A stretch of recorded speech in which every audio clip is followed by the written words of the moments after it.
Բարև ձեզ սիրելի հայրենակիցներ, այսօր երեկոյան ժամերից միջերկրական ծովի շրջաններից հանրապետություն ներթափանցում է հերթական ցիկլոնը,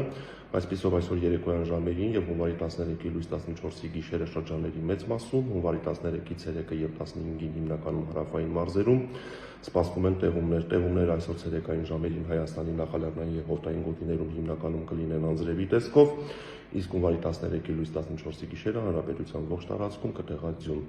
Այսօր երեկոյան ժամերին եւ հունվարի 14-ի գիշերը Հայաստանի առանձին շրջաններում ձյան տեղումները կլինեն զգալի, լեռնային առանձին գոտիներում սպասվում է քամուշ գնացում 14-ից 18 մետր/վայրկյան արագությամբ, բուք, ցածր հորիզոնական տեսանելիություն։ Օդի ջերմաստիճանը հունվարի 14-ից 16 նկատ ժամանակահատվածում այսօրվա համեմատ հանրապետության ողջ տարածքում կնվազի 10-ից 13 աստիճանով։ Եվ ուշադրություն, այսօր գիշերը եւ առավոտյան ժամերին հանրապետության բոլոր ավտոճանապարհներին սպասվում է մերկասառույց, որը պայմանավորված է ջերմաստիճանի կտրուկ անկման հետ։